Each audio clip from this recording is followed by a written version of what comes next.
안녕하세요. 나무아카데미입니다. 오늘은 중2 1학기 비상 3-2단원 비판적인 표현 소설 이상한 선생님 내용 살펴보도록 하겠습니다. 해당 작품은 단편 소설인데 우리 교과서 수록 부분이 상당히 길이가 긴 편입니다.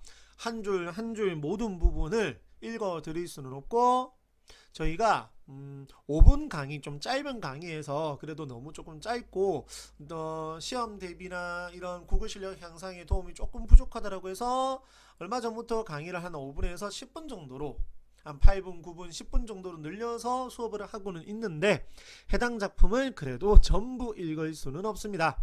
그래서 핵심만 여기 내신 암기 부분을 통해서 출제 핵심만 살펴보며 갈래.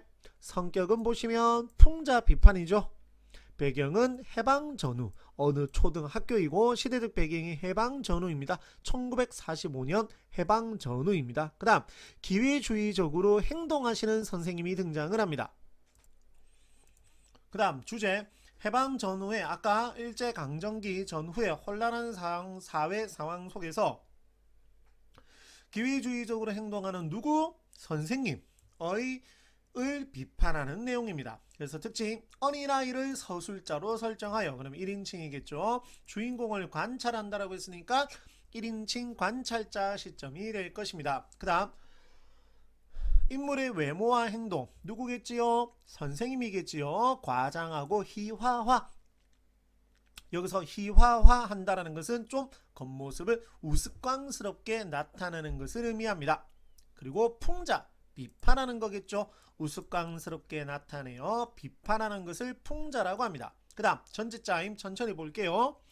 발단 박 선생님과 강 선생님의 외모 및 성격을 소개하였고 전개는 자신은 물론 학생들에게도 일본말을 쓸 것을 강요하는 박 선생님과 달리 강 선생님은 되도록 조선말을 씁니다. 그래서 박 선생님은 일본말 쓰라고 하고 강 선생님은 조선말 쓰라고 했습니다. 그러다가 조선이 독립을 하자 강 선생님이 미국을 추종하는 박 선생님과 대립하다가 파면을 당합니다. 아까 조선말을 쓰라고 했었던 강 선생님이 파면을 당하고 나는 미국을 찬양하는 박 선생님을 이상하다고 생각합니다. 계속 바뀌는 거죠. 볼게요. 그래서 강 선생님과 박 선생님 볼게요. 박 선생님은 외모가 작은 키에 사납게 생겼습니다. 그래서 옹졸하고 화를 잘 내는 당연히 좀 부정적인 인물이고 강 선생님은 키가 크고 순하게 생겨서 마음이 넓고 여유로우며 온순한 성격을 지니고 있다고 볼 수 있습니다. 그 다음 일본말 사용에 대한 두 선생님의 태도 당연히 대조가 되겠죠. 박 선생님은 일제에 동조하여 학생들에게 일본말만 쓸 것을 강요하였고 강 선생님은 반대로 수업 시간 외 평상시에는 의도적으로 일본말 대신에 조선말을 썼습니다. 그래서 박 선생님이 좀 부정적인 인물, 강 선생님이 긍정적인 인물입니다. 그 다음 이제 해방이 되었습니다. 박 선생님은 초상남 집처럼 근심에 쌓여 기가 죽고 맥이 빠져있는 역시나 부정적인 모습을 보이고 강 선생님은 평소와 다르게 들이 날뛰면서 기뻐합니다. 그래서 긍정적인 인물입니다. 근데 이제 해방 소식을 들은 후 이 부정적인 박 선생님이 강 선생님에게 꼼짝 못하는 이유는 조선의 독립을 진심으로 기뻐하는 강 선생님과 달리 박 선생님은 일제에 동조하였고 그래서 일본을 찬양하였기 때문입니다. 기회주의 태도 변화 볼게요. 광복 전에는 박 선생님이 부정적인 박 선생님이 조선말을 쓰는 학생들에게 혼을 내고 일본을 찬양하고 일본에 충성하였으나 광복 이후 일본은 나쁜 나라라고 가르치면서 일본을 적대시합니다. 즉 역사가 길고 문화가 발달한 나라라며 갑자기 뜬금없이 조선을 칭송하고 학생들에게 미국말을 공부할 것을 권유하면서 미국에 협력합니다. 기회주의적 태도인 거죠. 그래서 나의 눈에 비친 박 선생님의 모습은 그래서 뭐하는 겁니다. 이상한 겁니다. 광복 전에는 일본을 뭐 했는데 찬양했는데 갑자기 광복이 되고 나니까 미국을 찬양합니다. 그래서 이러한 기회주의적 태도를 판단이 미숙한 어린아이인 나에게 이상하게 느껴지는 것으로 표현을 한 것이죠. 그러면 이렇게 표현을 한 효과는 무엇이냐? 여기 있죠. 어리숙하고 순진한 어린아이의 모습을 보여줌으로써 읽는 이의 웃음을 유발합니다. 그리고 비판하려는 대상에 부정적인 면모를 부각함으로써 풍자의 효과를 높인다고 볼 수 있습니다.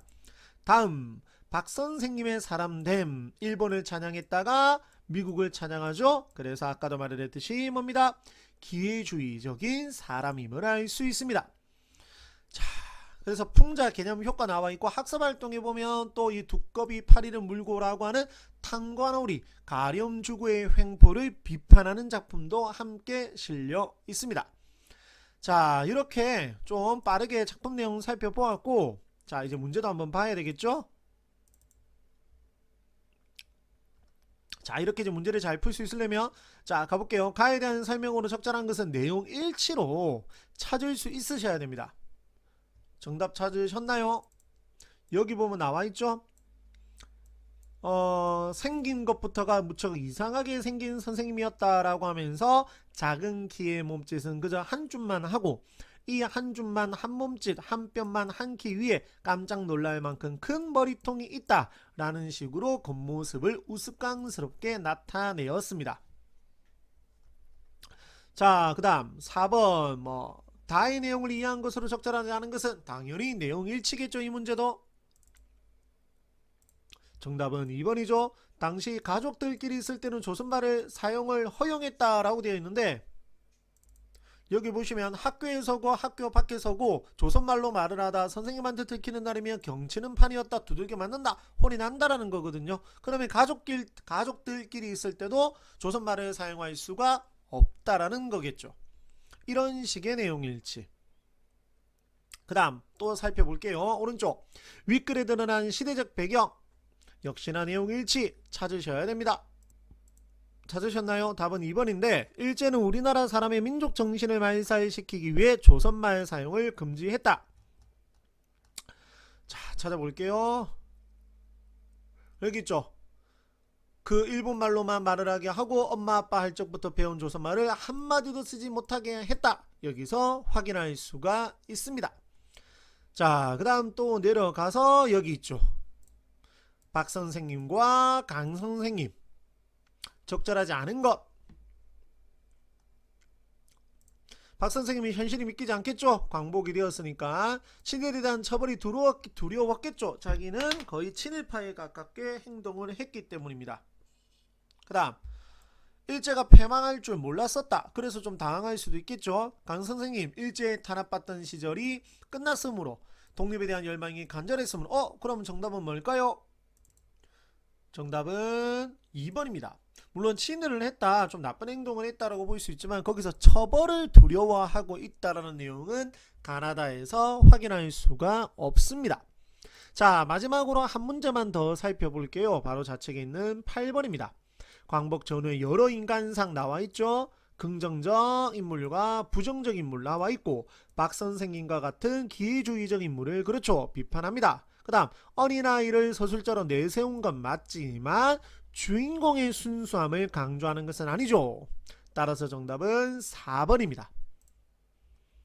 오늘 작품 내용 간단하게 살펴보고 문제를 조금 더 자세하게 살펴보았습니다. 지금 보시는 이러한 다양한 자료들은 저희 나무 아카데미를 통해서 이용하실 수가 있습니다. 감사합니다.